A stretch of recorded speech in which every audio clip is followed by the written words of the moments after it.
কার্যক্রম নিষিদ্ধ আওয়ামী লীগের প্রতিষ্ঠা বার্ষিকী ঘিরে কড়া নিরাপত্তা বলয়, ৬ জেলায় সেনা মোতায়েন ইতিবাচক বলছেন বিশ্লেষকরা।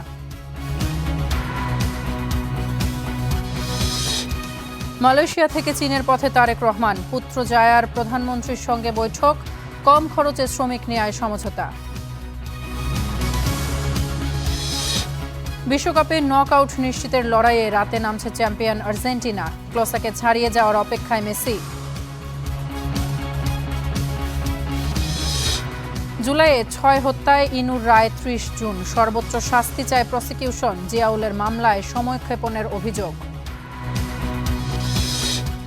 নারায়ণগঞ্জে চাঁদাবাজিতে অভিযুক্ত এমপি পুত্রকে মুচলেকা নিয়ে ছেড়ে দিল পুলিশ, আইনের শাসন নিয়ে প্রশ্ন মানবাধিকার কর্মীদের। সিলেট ছাড়ার আগে শাহজালালের মাজারে সারওয়ার আলম ৭০০ বছরের প্রথম প্রকাশ্যে গণনা হলো দানের টাকা। ব্রিটিশ প্রধানমন্ত্রী স্টারমারের পদত্যাগ, ভারতের শিক্ষামন্ত্রীর অপসারণ চেয়ে ৩ দিন ধরে অবস্থান কর্মসূচি ককরোচ পার্টি।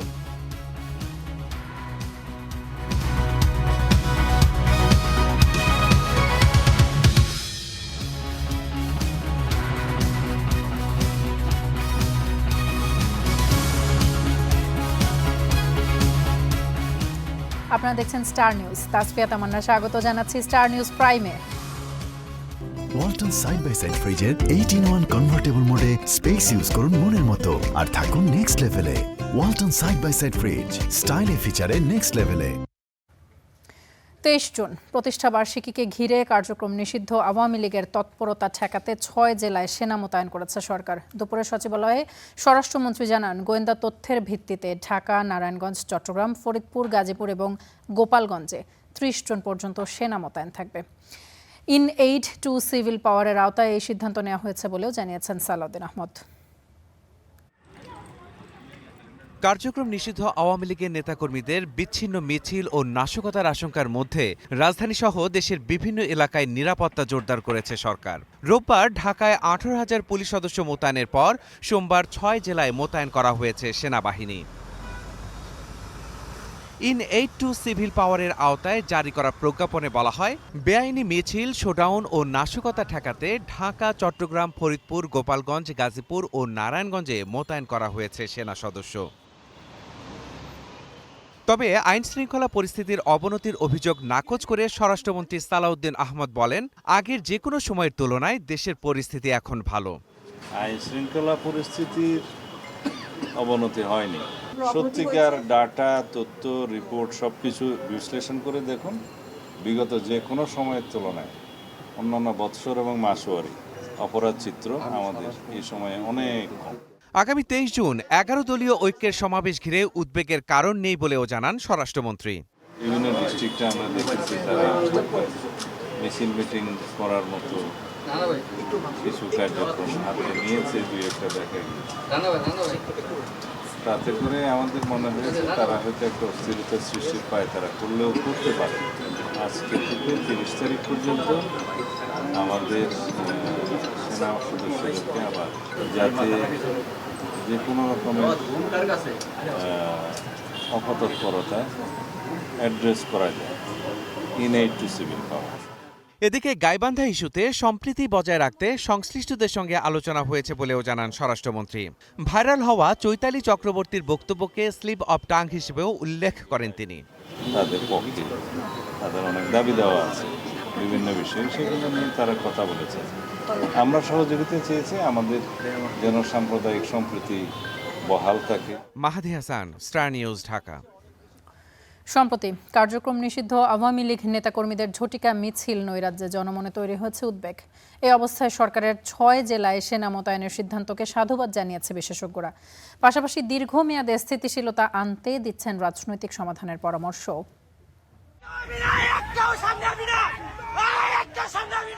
গাজীপুরে কার্যক্রম নিষিদ্ধ আওয়ামী লীগ কর্মীদের ঝটিকা মিছিল, আর সেখান থেকে পুলিশকে দেয়া হয় হুমকিও।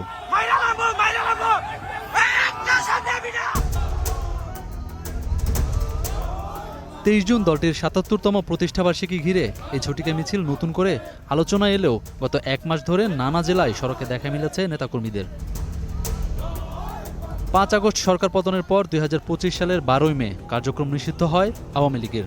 এতে সামাজিক মাধ্যমে সরব হন নেতাকর্মীরা। চলতি মাসে নারায়ণগঞ্জের সিদ্ধিরগঞ্জে যুবলীগের ব্যানারে দেয়া হয় স্লোগান। কুমিল্লায় শতাধিকের নামে হয়েছে মামলাও। এ অবস্থায় নাগরিক নিরাপত্তায় 6 জেলায় সেনা মোতায়েনের সিদ্ধান্তকে ইতিবাচক হিসেবেই দেখছেন বিশ্লেষকরা। এটি সাধারণ মানুষের নিরাপত্তা কিংবা নাগরিক নিরাপত্তার প্রশ্নে এই ধরনের ব্যবস্থা গ্রহণ করাটা প্রয়োজন। তবে এটিও ঠিক যে আসলে যে বিষয়গুলো রাজনৈতিক, সেটি রাজনৈতিকভাবে সমাধানের উদ্যোগ গ্রহণ করা প্রয়োজন। তবে আইনশৃঙ্খলা বাহিনীর পাশাপাশি জনগণের উদ্বেগ কাটাতে রাজনৈতিক উদ্যোগও চাইছেন বিশ্লেষকরা। যে কারণে আপনি সেনাবাহিনীকে নিয়োজিত করছেন, সেই কারণটা জাতীয় স্বার্থে অবশ্যই হতে হবে, কিন্তু এটা যদি রাজনৈতিক কারণে যদি হয়ে থাকে, সাধারণ জনগণের মনেও প্রশ্ন আসবে যে এর সাথে জাতীয় স্বার্থ কিভাবে সম্পৃক্ত। সেই সোমবার রাজধানীর ধানমন্ডি থেকে 10 জন সহ গত 10 মাসে দলটির প্রায় 3000 নেতাকর্মীকে গ্রেফতারের তথ্য দিয়েছে ঢাকা মহানগর পুলিশ। আহমেদ রবি, স্টার নিউজ, ঢাকা। কার্যক্রম নিষিদ্ধ আওয়ামী লীগের প্রতিষ্ঠা বার্ষিকীর দিন মঙ্গলবার বিকেলে রাজধানীর বিজয়নগরে প্রতিবাদ সমাবেশ ডেকেছে 11 দলীয় ঐক্য।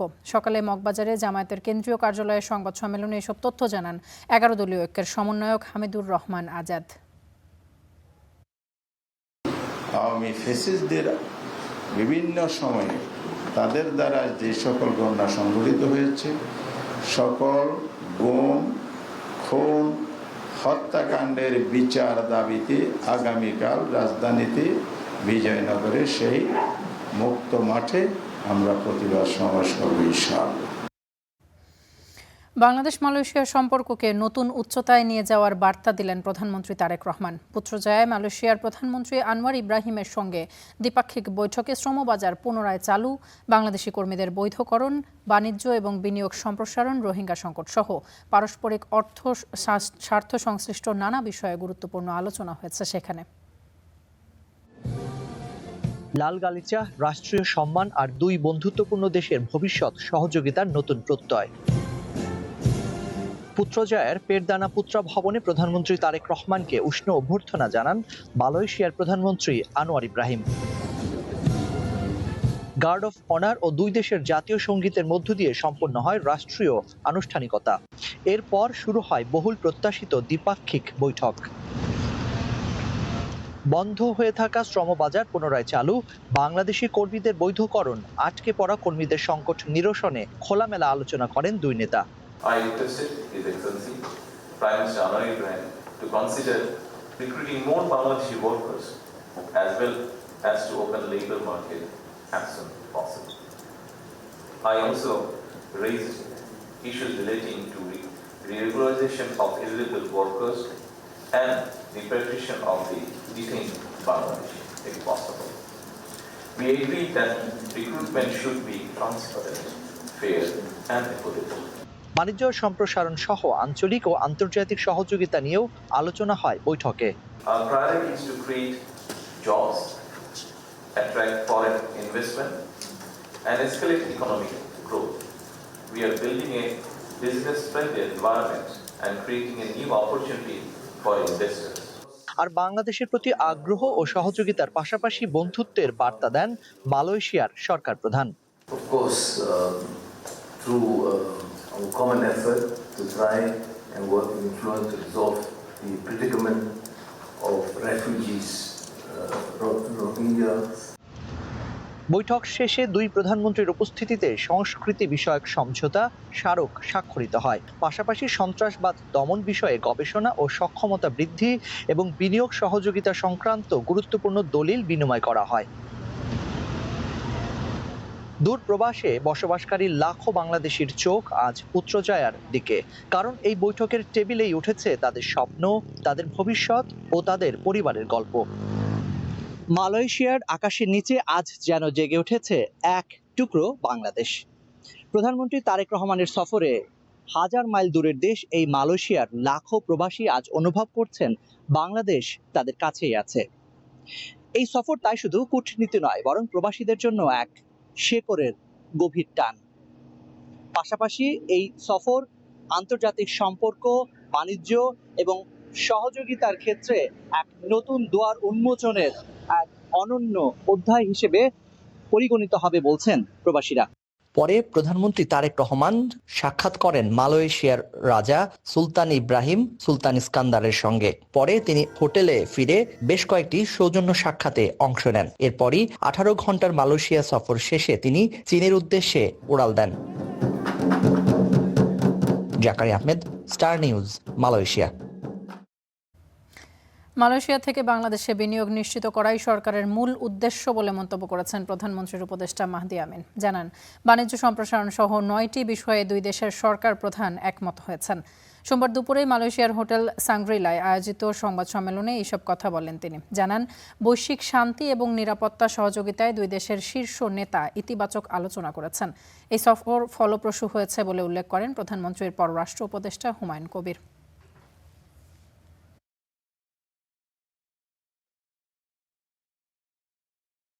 We will accelerate the free trade agreement.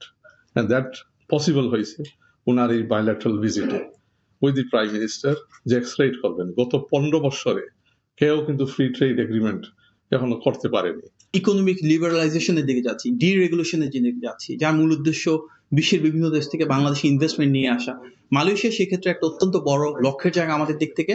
ইতিমধ্যে কিন্তু আমরা এখানে যখন প্রেস কনফারেন্স করছি, মাননীয় প্রধানমন্ত্রীর সাথে মালয়েশিয়ার সবচেয়ে বড় 5টি ডিফারেন্ট কোম্পানি কিন্তু বাংলাদেশে বিনিয়োগের বিষয়ে কথা বলছেন, ওনাদের শীর্ষ কর্মকর্তারা আলোচনা করছেন।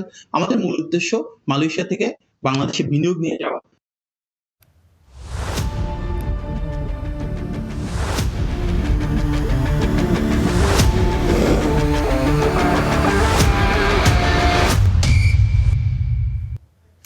বিশ্বকাপে নিজেদের দ্বিতীয় ম্যাচে মাঠে নামছে বর্তমান বিশ্ব চ্যাম্পিয়ন আর্জেন্টিনা। ডালাসের টেক্সাস স্টেডিয়ামে ম্যাচ শুরু বাংলাদেশ সময় রাত 11টায়।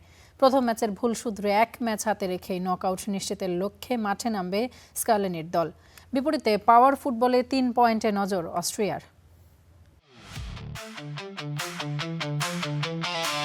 ডালাসের টেক্সাস স্টেডিয়ামে জমজমাট লড়াইয়ের আভাস। একদিকে বিশ্ব চ্যাম্পিয়ন আর্জেন্টিনা, অন্যদিকে ইউরোপের ফুটবলে নতুন করে মাথাচাড়া দিয়ে ওঠা এক শক্তি অস্ট্রিয়া। সোমবারের এই 90 মিনিট ফুটবল প্রেমীদের হৃদস্পন্দন থামিয়ে দেওয়ার জন্য যথেষ্ট।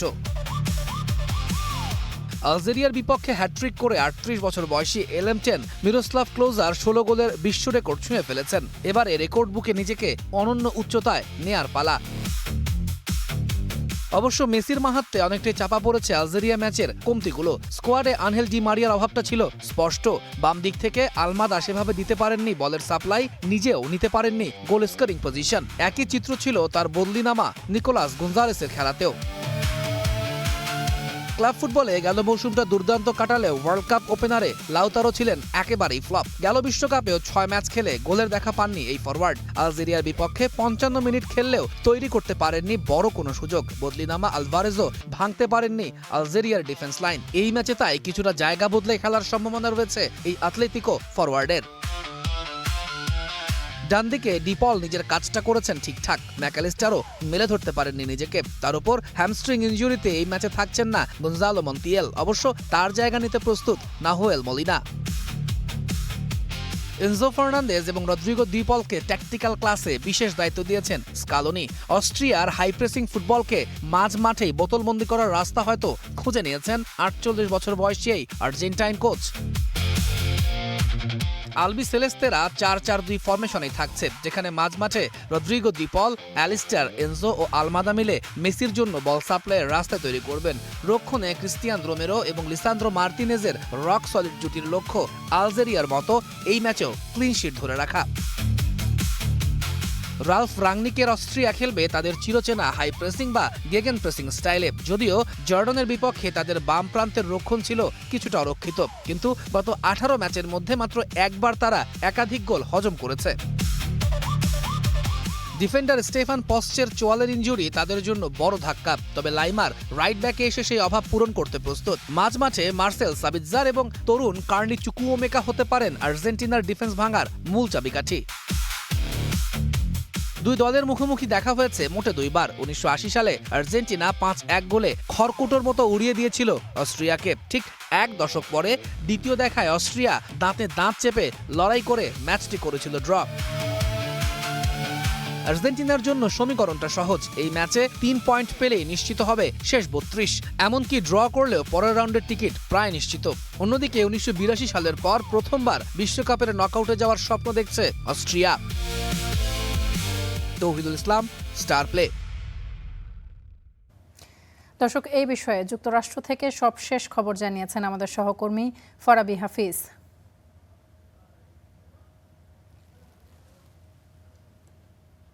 কিছুক্ষণের মধ্যে একটা বড় ম্যাচ অনুষ্ঠিত হতে যাচ্ছে মার্কিন যুক্তরাষ্ট্রে। এই ওয়ার্ল্ড কাপের একটা অন্যতম আকর্ষণীয় ম্যাচ বলা হচ্ছে। যেহেতু দলের নাম আর্জেন্টিনা, সুতরাং হাইপটা একটু বেশি থাকবে, এটাই স্বাভাবিক। প্রতিপক্ষ যে অস্ট্রিয়া, তাদেরকেও ফেলে দেওয়ার কোনো সুযোগ নেই। ইউরোপের এই দেশ ফিফা র্যাঙ্কিংয়ে এই মুহূর্তে 24, এবং আপনারা আর্জেন্টিনাকে জানেন এই মুহূর্তে তারা ফর্মের তুঙ্গে রয়েছে এবং তারা ফিফা র্যাঙ্কিংয়েও প্রথম অবস্থানে রয়েছে। সুতরাং আর্জেন্টিনার সবচাইতে বড় পোস্টার বয়, আর্জেন্টিনার সবচাইতে এই ওয়ার্ল্ড কাপের অন্যতম সবচাইতে বড় আকর্ষণ লিওনেল মেসি, তিনি 3 গোল পেয়েছেন প্রথম ম্যাচে। সুতরাং আর্জেন্টিনা উঠছে, একই সাথে অস্ট্রিয়াও উঠছে। কারণ হচ্ছে আপনাকে এটা জানতে হবে যে অস্ট্রিয়াকে একেবারে ফেলে দেওয়ার মতো কোনো সুযোগ নাই। অস্ট্রিয়া আসলে গ্রুপ পর্বে আপনারা জানেন জর্ডানকে তারাও 3-1 গোলে হারিয়েছে, সুতরাং তারাও উঠছেই বলা চলে। অস্ট্রিয়ার সাথে আজকের ম্যাচে আর্জেন্টিনা একাদশে খুব বড় পরিবর্তন নেই এখন পর্যন্ত যেটা জানা যাচ্ছে। আর অস্ট্রিয়াও আগের ম্যাচে যাদেরকে নিয়ে খেলেছে তাদেরকে নিয়েই খেলার একাদশ সাজিয়েছে। মার্কিন যুক্তরাষ্ট্রের যে স্টেডিয়াম আছে খেলা হচ্ছে এটি হচ্ছে মার্কিন যুক্তরাষ্ট্রের অন্যতম বড় একটি স্টেডিয়াম, যেখানে 80,000 দর্শনার্থী তারা সরাসরি খেলা উপভোগ করবেন। এই জায়গায় এখন সকাল মাত্র 9টা বাজে বাংলাদেশ সময়। আমি 7টার লাইভ দিচ্ছি সন্ধ্যায়, কিছুক্ষণের মধ্যে খেলা শুরু হবে। বাংলাদেশে আর্জেন্টিনাকে নিয়ে যেই রকম হাইপ, এখানে ওই হাইপটা নাই যেটা বাইরে। আপনারা দেখতে পাচ্ছেন আমি ঠিক একটা পার্কে, যেখানে আর্জেন্টিনার ওইটা এখানে পাওয়া কঠিন। যে সকার, এখানে ফুটবলটা এত বেশি জনপ্রিয় না, এটা 4-5 নম্বরের খেলা মার্কিন যুক্তরাষ্ট্রের। কিন্তু এখানে স্টেডিয়ামের পাশে এবং ফ্যান জোন যেখানে করেছে, সেখানে আপনি গেলেই এই জার্সির রং পাবেন এবং আপনি পরিষ্কার হবেন যে আর্জেন্টিনা হয়তো এই ওয়ার্ল্ড কাপ জিতছে, যে উন্মাদনা দেখা যাচ্ছে। আর্জেন্টিনার আজকের ম্যাচ যারাই জিতুক, আর্জেন্টিনা কিংবা অস্ট্রিয়া, তারা কিন্তু সরাসরি নকআউট পর্বে চলে যাবে। সুতরাং আজকের ম্যাচকে হাই ভোল্টেজ ম্যাচ হিসেবে দেখা হচ্ছে।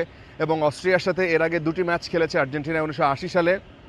সেই ম্যাচে তারা অস্ট্রিয়াকে ভালোভাবে হারিয়েছিল এবং সেটা সম্ভবত 5-1 গোল আমি যতদূর মনে করতে পারি। আরেকটি ম্যাচ হয়েছিল তার ঠিক 10 বছর পর 1980 সালে, অর্থাৎ আমাদের জন্মেরও আগে। সেই সময় তারা ড্র করেছিল ওই ম্যাচটা। সুতরাং তারপরে যেহেতু হেড টু হেড মুখোমুখি ওইভাবে দেখা নাই, কিন্তু অস্ট্রিয়া যেহেতু আবার ফিফা র্যাঙ্কিংয়ে 24তম দল, সুতরাং ফেলে দেওয়ার কোনো সুযোগ নাই। এইটাকে আপনার একটু টেনশন, আপনি যদি আর্জেন্টিনার সাপোর্টার হন, আপনাকে একটু টেনশন মাথায় নিয়ে তারপরে এই ম্যাচটা দেখতে বসতে হবে। সুতরাং মার্কিন যুক্তরাষ্ট্র থেকে এই ছিল আমার কাছে আজকের ম্যাচের দিকে সবারই নিশ্চয়ই অনেক কঠিন এবং অনেক আকাঙ্ক্ষা নিয়ে নজর থাকবে। দর্শক, যুক্তরাষ্ট্র থেকে জানাচ্ছিলেন ফরাবি হাফিজ। আর্জেন্টিনা এবং অস্ট্রিয়ার ম্যাচকে কেন্দ্র করে রাজধানীর টিএসসিতে ভিড় বাড়ছে। সেখানে রয়েছেন সহকর্মী নিবিড় সাহা, যুক্ত হচ্ছে তার সঙ্গে। নিবিড়, আপনার পেছনে বেশ ভিড় দেখতে পাচ্ছি, জার্সি পরা অনেক সমর্থক দেখতে পাচ্ছি এবং সেই সাথে বাঁশি বিক্রি হচ্ছে, বেলুন বিক্রি হচ্ছে। নিশ্চয়ই জেতার পর যাতে সেটি সেলিব্রেট করতে পারে, এই কারণেই এই এত আয়োজন। সব মিলিয়ে পরিস্থিতি জানতে চাই।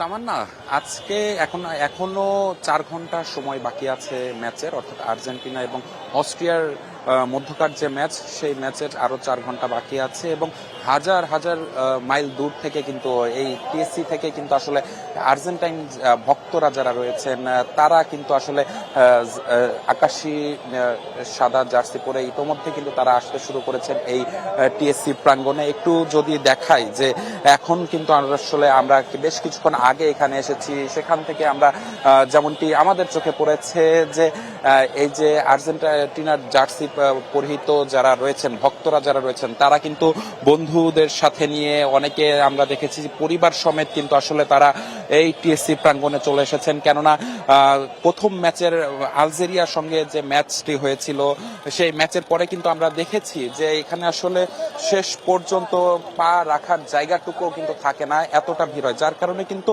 আমরা তাদের সাথে কথা বলে যেমনটি জানতে পেরেছি যে তারা কিন্তু অনেকটা আগে ভাগেই কিন্তু আসলে নিজের যে দল আর্জেন্টিনাকে সমর্থন জানানোর জন্য তারা বেশ আগে ভাগে চলে এসেছেন। এখানে আমরা দেখছি যে ছাত্র দলের কেন্দ্রীয় নেতৃবৃন্দ তারাও কিন্তু এখানে তাদের দলকে সাপোর্ট করার জন্য কিন্তু আসলে তারা এখানে চলে এসেছেন এবং তারাও কিন্তু অপেক্ষা করছেন যে রাত 11টা বাজার যখন আসলে খেলাটি শুরু হবে এবং প্রথম ম্যাচে আর্জেন্টিনার যে দুর্দান্ত জয়, সেই দুর্দান্ত জয়ের ধারা অব্যাহত থাকবে দ্বিতীয় ম্যাচেও এবং এবারও গত বিশ্বকাপের মতো তাদের দল অর্থাৎ আর্জেন্টিনা বিশ্বসেরা হবে, এমনটাই কিন্তু প্রত্যাশা ভক্তদের। তো সবকিছু মিলে এই ছিল এখন পর্যন্ত আমার কাছে থাকা টিএসসি থেকে সবশেষ খবর। নিবিড়, অসংখ্য ধন্যবাদ আপনাকে আমাদের সঙ্গে যুক্ত হবার জন্য। দর্শক, আর্জেন্টিনা এবং অস্ট্রিয়ার ম্যাচকে কেন্দ্র করে রাজধানীর টিএসসিতে ভিড় বাড়ছে। সেখান থেকে আমাদের সহকর্মী নিবিড় সাহা যুক্ত হয়ে সবশেষ খবরাখবর জানাচ্ছিলেন। অন্যান্য প্রসঙ্গ, চাঁদাবাজির অভিযোগে এমপি পুত্র আটকের পর ছেড়ে দেয়া বিষয়ে প্রশ্ন তুলেছেন মানবাধিকার কর্মীরা। তারা বলছেন আইন সবার জন্য সমান হওয়া উচিত, তবে স্বরাষ্ট্রমন্ত্রীর দাবি আইনের শাসনের কারণেই আটক করা হয় এমপি পুত্রকে। সাব্বির আহমেদ জানাচ্ছেন আরও বিস্তারিত। সুনির্দিষ্ট অভিযোগের ভিত্তিতে রোববার আটক করা হয় নারায়ণগঞ্জ ৩ আসনের সরকার দলীয় সংসদ সদস্য আজহারুল ইসলাম মান্নানের ছেলে খায়রুল ইসলাম সজীবকে। তার বিরুদ্ধে চাঁদাবাজির অভিযোগ থাকলেও এ নিয়ে সরাসরি কিছু বলেনি পুলিশ। অনেকেই অভিযোগগুলো করেছে, স্পেসিফিক আমি কারো নাম বলবো না, আমরা অভিযোগগুলো পেয়েছি কিন্তু তারা এখনো মামলা করার জন্য আসেনি, কিন্তু অভিযোগ জমা দিয়েছে। আটকের পর ঢাকায় মিন্টু রোডের গোয়েন্দা পুলিশের কার্যালয়ে নেওয়া হয়, জানিয়ে খুদে বার্তাও দেয় পুলিশ সদর দপ্তর ও ডিএমপি। তবে রাত 1টা নাগাদ তাকে মুচলেকা নিয়ে ছেড়ে দেয়া হয়। ঢাকা মহানগর পুলিশের ডিবি তারা নিয়ে আসে এবং গতকাল রাত 1টার দিকে তাকে মুচলেকা দিয়ে আত্মীয় স্বজনের কাছে হস্তান্তর করা হয়েছে। আটকের পরপরই জেলা যুবদলের সিনিয়র যুগ্ম আহ্বায়ক পদ থেকে বহিষ্কার করা হয় সজীবকে। স্বরাষ্ট্রমন্ত্রী জানিয়েছেন সজীবের আটক হওয়া বাকিদের জন্য একটি সতর্কবার্তা। নারায়ণগঞ্জ 3 আসনের এমপির ছেলের কি কোনো বিশেষ অধিকার আছে? আইনের চোখে সবাই সমান। পুলিশের কাছে বিভিন্ন রকম অভিযোগ ছিল তার বিরুদ্ধে, সেগুলোর জন্য জিজ্ঞাসাবাদের জন্য তাকে তারা নিয়ে এসছে, জিজ্ঞাসাবাদ করেছে। মানবাধিকার কর্মীরা বলছেন বড় অভিযোগ না থাকলে সরকার দলীয় একজন সংসদ সদস্যের ছেলেকে আটক করত না ডিবি। সাধারণ মানুষ যা বোঝার সেটা বুঝবে এবং এই ব্যাপারে যথাযথ পদক্ষেপ যদি ঊর্ধ্বতনরা না নেন তাহলে কিন্তু এগুলি নেতিবাচক প্রচারণার অংশ হয়ে যাবে। শুধু নেতিবাচক প্রচারণা না, মানুষ বদ্ধমূল ধারণা করবে যে মন্ত্রী এমপির ছেলেরা আইনের ঊর্ধ্বে থাকে। দুর্ভাগ্য কি, প্রধানমন্ত্রী ছাড়া আর কাউকে তো আমাদের বলার জায়গাটা থাকছে না, না হলে বলতাম স্বরাষ্ট্রমন্ত্রী উদ্যোগ নেবেন। বিভিন্ন গণমাধ্যম বলছে নারায়ণগঞ্জ এলাকার বেশ কয়েকজন ব্যবসায়ীর কাছ থেকে চাঁদা নেয়ার অভিযোগ রয়েছে এমপি পুত্র সজীবের বিরুদ্ধে। Sabbir Ahmed, Star News, Dhaka. জিনের মাধ্যমে অলৌকিক সমাধানের আশায় হাতের তালু পুড়িয়ে হাসপাতালে ভর্তি হচ্ছেন অনেকেই। প্রতারক এই চক্রের ধোকায় কারো কারো কাটা পড়ছে হাতের আঙুল, দীর্ঘমেয়াদী ক্ষতি হচ্ছে স্নায়ুর, দেখা দিচ্ছে শারীরিক নানান জটিলতা, আর প্রতারক চক্র হাতিয়ে নিচ্ছে লাখ লাখ টাকা। ভয়াবহ এই প্রতারক চক্রের আরও বিস্তারিত সংবাদ জানাচ্ছেন নাজমুল হাসান। চাকরির পরীক্ষায় উত্তীর্ণ হতে অলৌকিক সমাধানের আশায় দুর্বিষহ এক অভিজ্ঞতার সাক্ষী রাজধানী শ্যামলীর এই তরুণী। পরীক্ষা ভালো হবে এসে এইসব বললো, বলার পর আমাকে বললো তোর কাছে কি আছে এসে, মানে যখন ওটা হাতে দিল তখন মানে খুব জ্বালাপোড়া হলো, মানে জ্বালাপোড়া হলো। তারপর মানে আমি চিৎকার দিতে চাইলাম কিন্তু সে শুনলো না করলো, চিৎকার দিবে, চিৎকার দেশ তাহলে তো নাক মুখ দিয়ে ব্লাডের সাথে মারা যাবে। জাতীয় বার্ন ও প্লাস্টিক সার্জারি ইনস্টিটিউটে গেল এক বছরে একই রকম পোড়া ঘা নিয়ে ভর্তি হয়েছেন হাজারের উপরে। কারো কারো কেটে ফেলতে হয়েছে হাতের আঙুল। তারপর বলছে যে 4 চামচের 1 চামচ চিনি পটাশের লাগে মিক্স করো, তারপর 2 চামচ পানি গ্লাস থেকে হাতে দিতে হচ্ছে। তারপর পুড়ে গেছে। বলে এরকম অ্যাড থাকে না যে স্বামী স্ত্রীর মধ্যে মিল করে দেয়, এরকম একটা অ্যাড দেখা আমি ওইখানে ওনার সাথে যোগাযোগ করার পরে উনি আমাকে বলছিল যে এই পটাশ, চিনি এগুলো আনতে। ইমার্জেন্সিতে নেওয়ার পরে হেরা বলছিল আত্রা কাইতে ফালানো দেওয়ার লেগে। আপনার একবারে মনে করেন উপরে চামড়া গুলি আছে না, এটা একবারে ফুজে গেছে গা, একবারে কালো হয়ে গেছে গা। এটা আপনার কাইতে উপরে চামড়াটা আগে উড়েছে। সকল সমস্যার সমাধান ও মনের আশা পূরণের দাবি করে অফলাইন অনলাইনে বিজ্ঞাপন দিচ্ছে এক শ্রেণীর প্রতারক।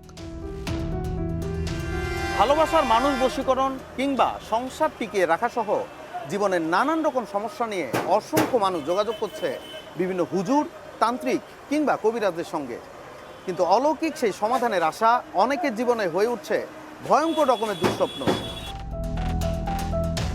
এমন বিজ্ঞাপনে ভুলে যারাই এই প্রতারকদের শরণাপন্ন হচ্ছেন, জিনের মাধ্যমে অলৌকিক সমাধানের কথা বলে তাদের হাতের তালুতে দেয়া হচ্ছে পটাশিয়াম পারম্যাঙ্গানেট ও চিনি। প্রতারকরা বলছে এটি তালুতে যত বেশি সময় ধরে রাখবে তত সন্তুষ্ট হবে জিন, এতে দ্রুতই হবে মুশকিল আসান।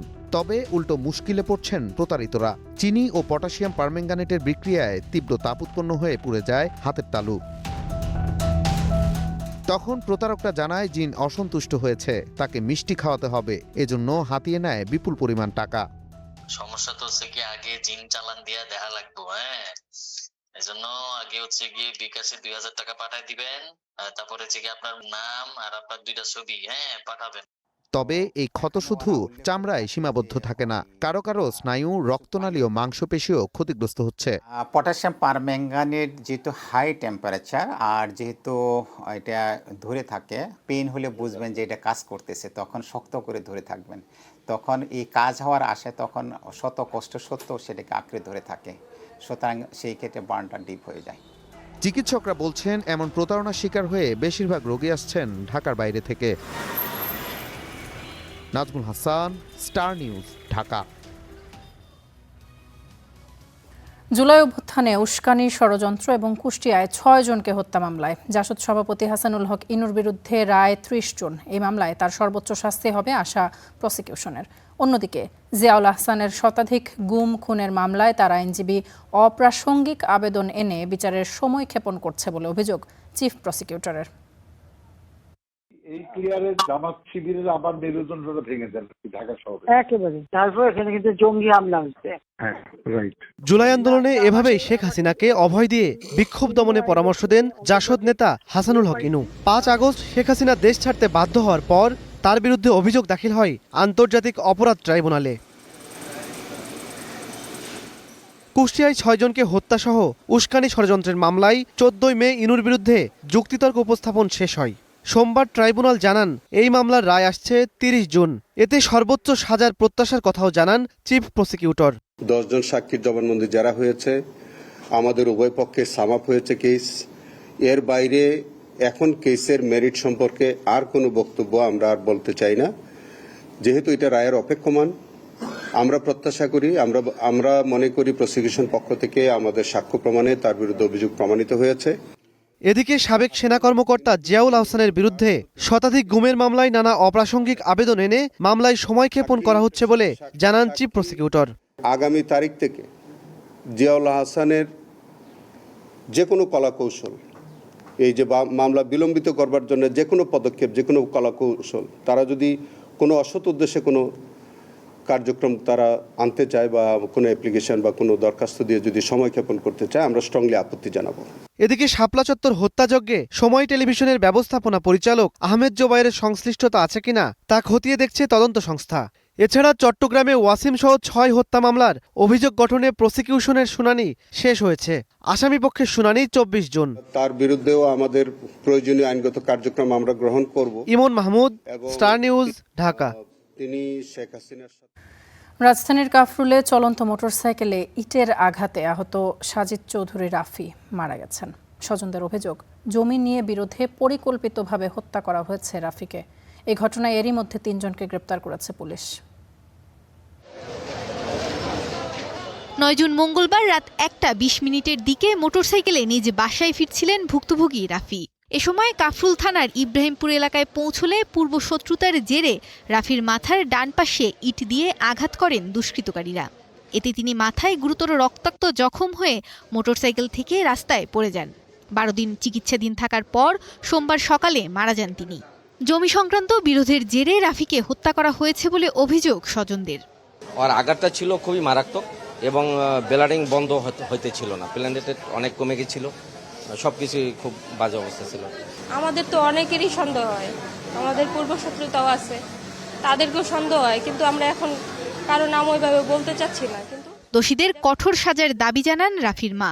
এর মূল হোতাকে কেন আমার ছেলেকে এভাবে করে মারছে, ওরা যেন জামিন না পায়।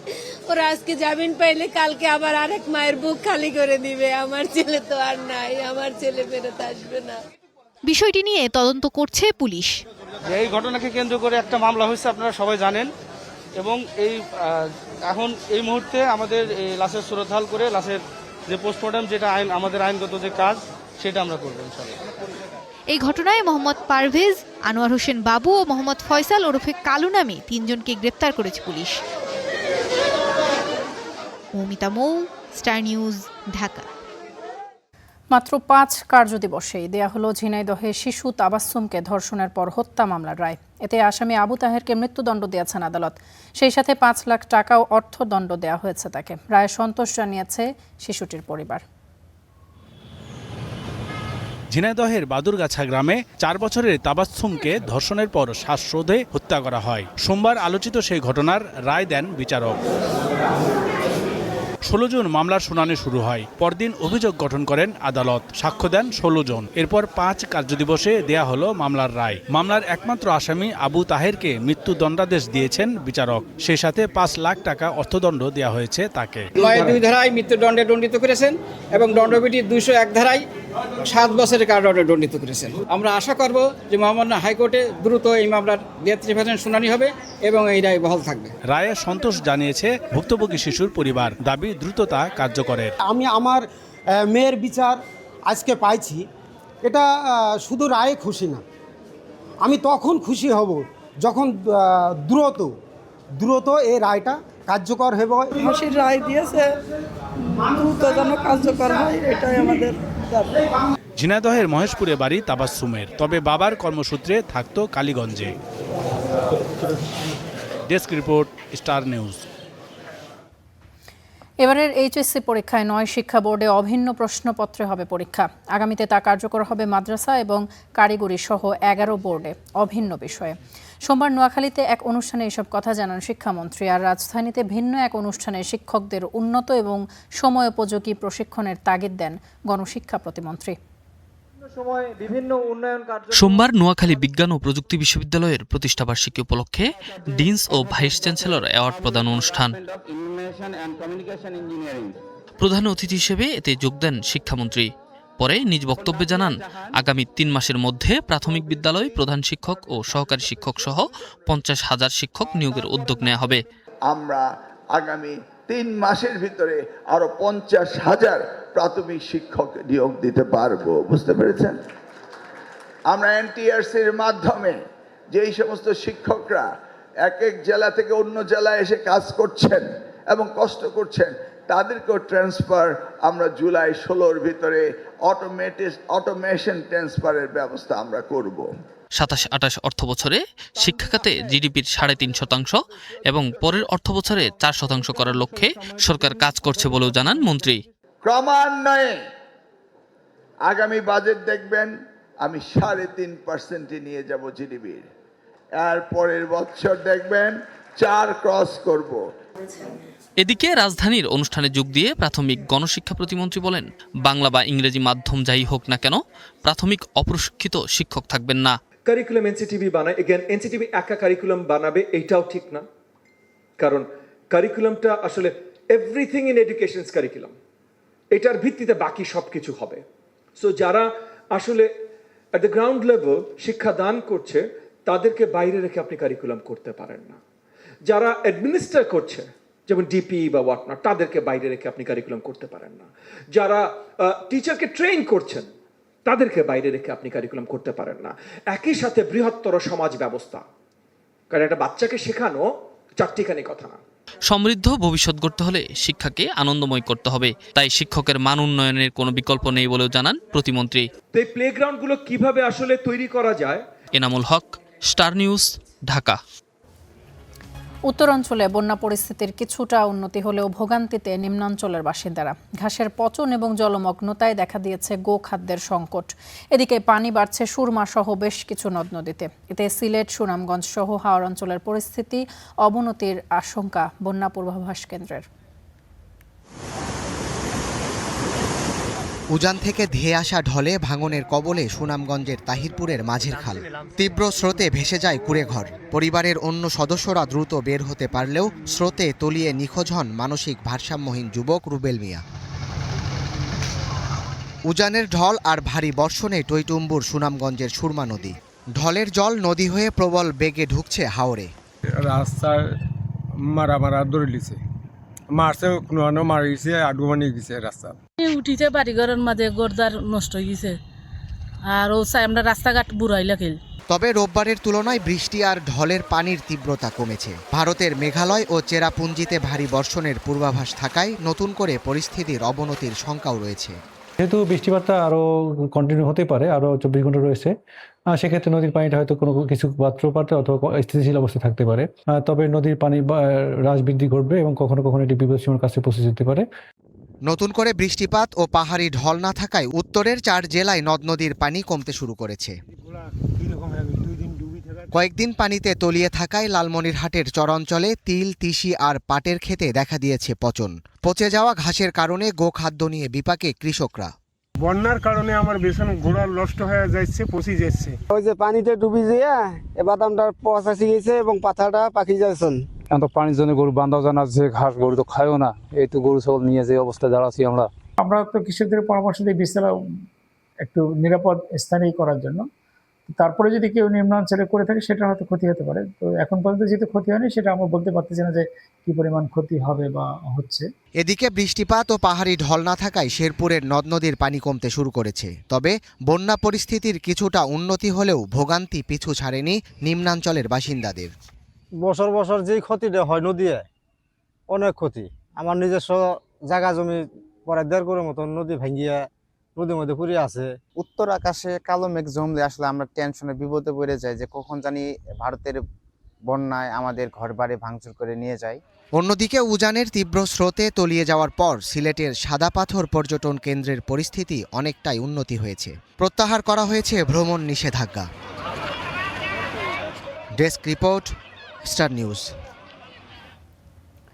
700 বছরের রীতি ভেঙে প্রকাশ্যে দানের টাকা গণনা করা হলো সিলেট শাহজালাল মাজারে। 4 দিনে জমা হয়েছে 17,65,549 টাকা। এছাড়া মিলেছে বিপুল পরিমাণ স্বর্ণালংকার এবং বিদেশি মুদ্রাও। বস্তা থেকে ঢালা হচ্ছে টাকা, এরপর আলাদা করা হয় বিভিন্ন অঙ্কের নোট। গোছগাছ শেষে কাউন্টিং মেশিনের মাধ্যমে করা হয় নিখুঁত হিসাব। হযরত শাহজালাল রহমাতুল্লাহ আলাইহির ইন্তেকালের পর 1400 শতকে সিলেটে তার মাজার বা সমাধিস্থল প্রতিষ্ঠিত হয়। আল্লাহর নৈকট্য লাভের আশায় মাজারটি জিয়ারতে সারা দেশ থেকে মুসল্লিরা আসেন। সেখানে আল্লাহর রাস্তায় দান করে থাকেন তারা। দীর্ঘ 700 বছর ধরে সেই দানের টাকা মাজার কর্তৃপক্ষ নিজেদের তত্ত্বাবধানে সংগ্রহ করে আসছিলেন। গত 12 জুন হযরত শাহজালাল মাজার পরিদর্শন করেন সিলেটের জেলা প্রশাসক মোহাম্মদ সারোয়ার আলম। ঐতিহ্যবাহী মাজারটির আয় ব্যয় ব্যবস্থাপনার স্বচ্ছতা এবং জবাবদিহিতা নিশ্চিত করার লক্ষ্যে দানবাক্সগুলোতে তালা দেন তিনি। পরে নতুন দানবাক্স স্থাপন করে এলাকাটিতে স্থাপন করা হয় সিসি ক্যামেরা। সোমবার দুপুরে মাজারটি পরিদর্শনে এসে দানের টাকা প্রকাশ্যে গণনার নির্দেশ দেন সারোয়ার আলম। প্রায় 700 বছরের একটা ইতিহাসের আজকের অবসান হলো। আমরা জানতাম না এই আমাদের শাহজালাল শাহপুরান মাজারে কত লাখ কত কোটি টাকার এখানে মানুষরা দান করে। সরোয়ার আলম সাহেব যে উদ্যোগ নিছেন এটারে আমরা স্বাগতম জানাই। এই টাকা দিয়ে আপনার মাজার উন্নতি হোক, মাদ্রাসা উন্নতি হোক, এতিমদের খানা দেওয়া হোক, এইটি আমরা চাই। 4 দিনে মাজারটিতে জমা হয়েছে 17,65,549 টাকা।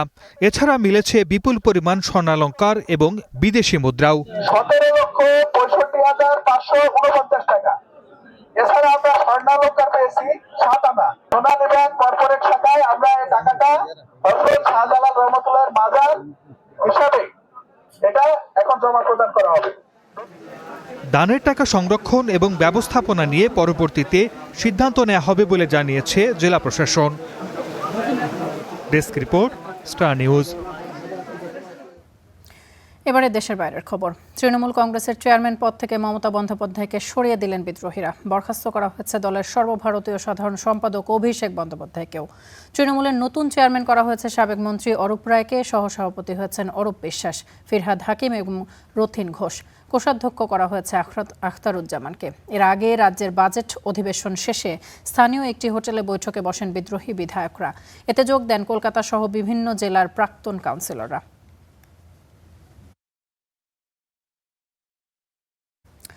ভারতে মেডিকেল ভর্তি পরীক্ষার প্রশ্ন ফাঁস কেলেঙ্কারি নিয়ে উত্তাল রাজধানী নয়াদিল্লি। শিক্ষামন্ত্রী ধর্মেন্দ্র প্রধানের পদত্যাগের দাবিতে দিল্লির যন্তর মন্তরে টানা তৃতীয় দিনের মতো বিক্ষোভ করছেন শত শত শিক্ষার্থী এবং চাকরি প্রার্থীরা। অভিনব এই আন্দোলনের নেতৃত্ব দিচ্ছে জেনজিদের নতুন দল ককরোচ জনতা পার্টি বা সিজেপি। তাদের দাবি, পরীক্ষায় প্রশ্ন ফাঁস ভারতের ভঙ্গুর শিক্ষা ব্যবস্থারই প্রমাণ। দিল্লির যন্তর মন্তরে এখন স্লোগান, গান আর বিতর্কের আওয়াজ। নিট পরীক্ষায় প্রশ্ন ফাঁসের জেরে শিক্ষামন্ত্রীর পদত্যাগের দাবিতে একাট্টা হাজারো তরুণ। টানা রাজপথে অবস্থান করছে আন্দোলনকারীরা। আন্দোলনের সামনের সারিতে জেনজির দল ককরোচ জনতা পার্টি। গত ১৯ জুন থেকে শুরু হওয়া এই অবস্থান ধর্মঘটের জন্য পুলিশি অনুমতির মেয়াদ শেষ হলেও বিক্ষোভকারীরা জায়গা ছাড়তে নারাজ। গত মাসে মেডিকেল ভর্তি পরীক্ষার প্রশ্ন ফাঁসের জেরে কর্তৃপক্ষ আগের ফলাফল বাতিল করে পুনরায় পরীক্ষা নেওয়ার সিদ্ধান্ত নেয়। রোববার ভারত জুড়ে ২২ লাখ পরীক্ষার্থী কঠোর নিরাপত্তা ও বায়োমেট্রিক চেকের মধ্য দিয়ে আবারও পরীক্ষায় বসেন। তবে নতুন করে পরীক্ষা হলেও আন্দোলনকারীদের ক্ষোভ থামেনি। যন্তর মন্তরে জড়ো হওয়া বিক্ষোভকারীদের মতে বিষয়টি এখন আর কেবল একটি পরীক্ষার মধ্যে সীমাবদ্ধ নেই। এটি হয়ে দাঁড়িয়েছে লাখ লাখ শিক্ষার্থীর ভবিষ্যৎ ধ্বংস করা একটি জবাবদিহিহীন ব্যবস্থার বিরুদ্ধে লড়াই। ককরোচ পার্টির প্রতিষ্ঠাতা অভিজিৎ দীপকে জানিয়েছেন, ভারতের শিক্ষা ব্যবস্থায় সংস্কার এবং নীতিগত জবাবদিহিতা নিশ্চিত না হওয়া পর্যন্ত তারা রাজপথ ছাড়বেন না। সাধারণ মানুষ, আইনজীবী ও পেশাজীবীরাও এখন শিক্ষার্থীদের সমর্থনে এগিয়ে আসছেন। তাদের মতে একটি উন্নত সমাজ গঠনের জন্য শিক্ষা ব্যবস্থার আধুনিকায়ন এবং স্বচ্ছতা নিশ্চিত করা অত্যন্ত জরুরি। দেশজুড়ে তীব্র ছাত্র বিক্ষোভ এবং শিক্ষামন্ত্রীর পদত্যাগের জোরালো দাবির মুখে ভারতের শিক্ষা মন্ত্রণালয় বা ক্ষমতাসীন দল বিজেপি এখন পর্যন্ত কোনো প্রতিক্রিয়া জানায়নি।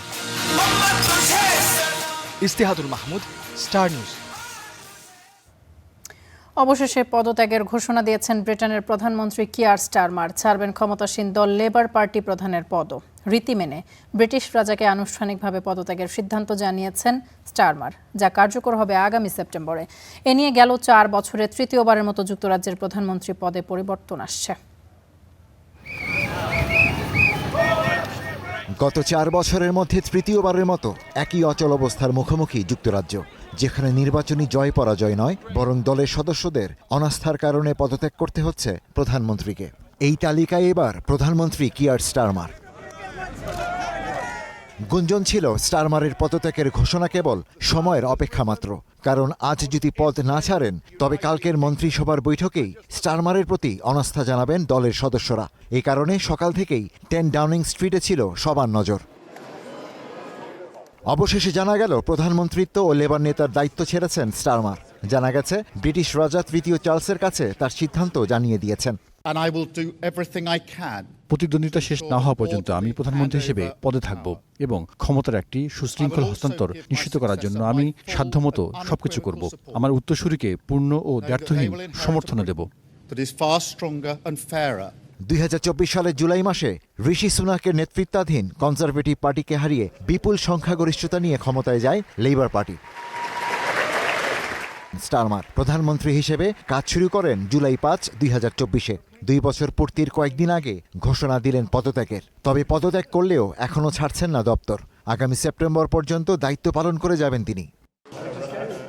ক্রমশ জনপ্রিয়তা হারাচ্ছিলেন স্টারমার। লেবার পার্টির ভোটারদের একটি অংশ গ্রিন পার্টির দিকে ঝুঁকছে। আবার অভিবাসন প্রশ্নে কঠোর নীতি নেওয়ার কথা বলে প্রধান বিরোধী দল হিসাবে দ্রুত উঠে আসছে reform UK party. Ishtiaq Hossain, star news.